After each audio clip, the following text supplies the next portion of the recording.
doing something discriminatory, could be acting as a eugenicist. It just shows such a lack of distrust, and it's quite offensive to the 1 in 4 women in this country who choose to have abortions for reasons that are entirely their own and really personal to their family and their circumstances. So what happens? The injunction just stands, and this will not go into effect in Indiana? Exactly. The injunction stands, and it will not. But fetal burial does. And yes. Talk about what that means and the expense incurred, and also what it means psychologically when you saying that the fetus must be buried or cremated. What about if you have a miscarriage? I mean, this was one of the irrational elements of the law, which I think had been pointed out in the lawsuit, and which is why the lower courts had enjoined it. Obviously, when a person has a miscarriage at home, none of these restrictions would apply. They are only targeted at abortion clinics.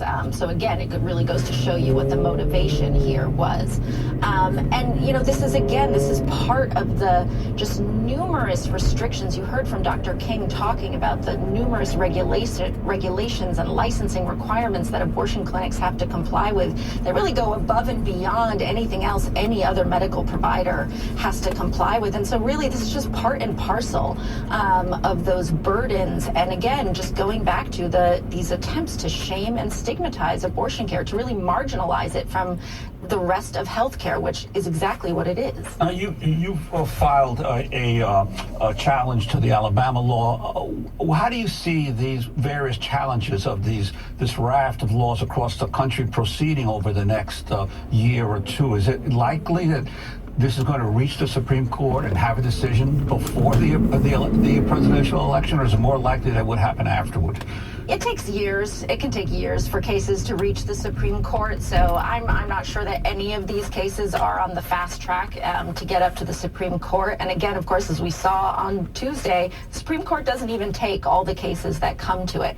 So when it comes to these bans, like we've seen in Ohio and Kentucky and Alabama and Missouri and Georgia, I'm very confident that the lower courts are going to block these bans and are going to prevent them from taking effect. And I think it's very important that people know that abortion today is still legal in all 50 states in the country. And, as Dr. King mentioned, and as the providers in Alabama have found, they are getting calls from people every day to the clinics, terrified, panicked that abortion is already illegal. So it's definitely very important, I think, to get the message out there that these bans, they are going to be blocked, and abortion remains legal in all 50 states. Final comment from Dr. Erin King, right there on the front line, right over the border from St. Louis in Illinois, executive director of the Hope Clinic for Women in Granite City, Illinois. As this clinic is about to close, again, just repeating this, on May 31st, unless, the court case that's going to be heard today,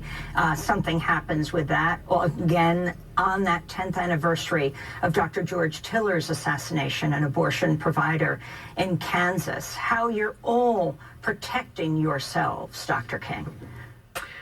We are just trying to get the message out to patients that abortion is legal, that they still have access, and that we're trying to let them know where they have access and how they can get the health care that they're seeking. That is the best protection for our patients, is giving them accurate information and trying to reach out to them in a compassionate way that destigmatizes the care that they're seeking and tells them there are people that care about you, there are people that will take care of you, and you will get good, high-quality medical care, and we are here to take care of you. Dr. King, we want to thank you so much for being with us, and we want to thank Alexi Colby-Molina, Senior Staff Attorney at the ACLU Reproductive Freedom Project.